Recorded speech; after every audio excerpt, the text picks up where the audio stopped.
سلامونه. لکه څنګه چې تاسو په تصویر کې وینئ، پولیس یو ماشوم د هغه کورنۍ څخه وړي. دا په اروپایي هېوادو کې، په ډېرو هېوادو کې، په امریکا کې تر ډېره، او په استرالیا کې دا تر یو حده دا قوانین دومره نشته، خو دا هم بیا هم شته. که تاسو خپل د ماشومانو سره بد چلند کوئ او که تاسو خپل ماشومان ټکوئ او وهل ورته ورکوئ، په دې هېوادو کې تاسو ته دا اجازه نشته چې تاسو خپل ماشومان باندې وهل او ټکول وکئ. ځکه که یو ماشوم په تاوتریخوالي سره لویېږي، د هغه عصبي تکلیف پیدا کېږي، نو دې هېوادو کې نه غواړي چې ماشومان سبا دپاره لیوني او عصبي تربیه سي. نو چې کله هم تاسو خپل اولاد مو دی، صحیح دی چې ستاسو اولاد دی، مګر دا اختیار تاسو نه لرئ چې هغه وډبوئ، وټکوئ. دا یو قانون. بل قانون، تاسو خپل په ماشومانو باندې د کور کارونه نسئ کولی تر څو چې ماشوم د 15 کلنۍ پورې، 18 کلنۍ پورې، د 12 کلنۍ څخه مخ پر پورته کېدو ځي، که خپل په خوښه باندې کار کوي، هغه ستونزه نشته. مګر د 12 کلنۍ څخه کمتر ماشوم که تاسو پر هغه باندې لوښي پرېوئ، که پر هغه باندې کور جارو کوئ، که پر هغه باندې شاګه کارونه کوئ، پولیس تاسو دا کوچنی تاسو څخه وړي. دا کارونه مه کوئ.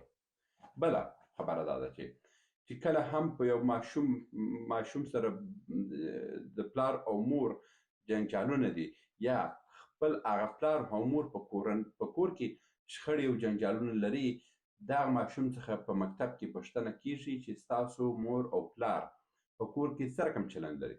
که مور او پلار مو جنجالونه سره لري، پولیس ستاسو ماشومان ستاسو څخه وړي، ځکه چې دوی پوهېږي چې دوی عصبي تکلیف لري، دا میړه او دا مور او پلار، نو دا ماشومان نسي روزلی. په دغه ډول حالت کې هم ستاسو څخه ماشومان وړل کېږي.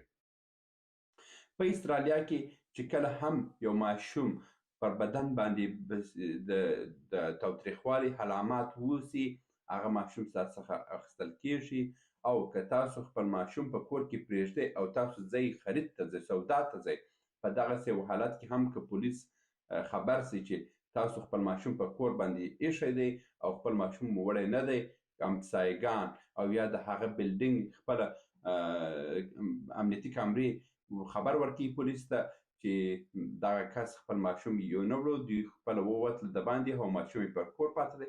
په دغسې حالات کې پولیس راځي، ستاسو کور دروازه بې له اجازې خلاصوي، او که ماشوم مو په کور کې ویه، تاسو ته سخته سزا درکوي او ماشوم تاسو څخه وړي.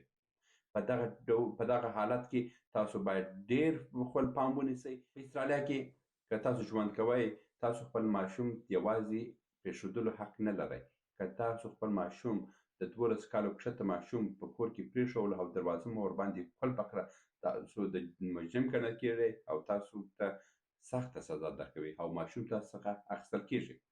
بله خبره ده، که تاسو خپل د ماشوم سره تاوتریخوالی کوئ او د هغه پر بدن باندې کومې بدې نښانې پرېږدئ، په هغه صورت کې هم پولیس تاسو څخه دا ماشوم اخلي او دا به تاسو لپاره لویه سزا اوسي.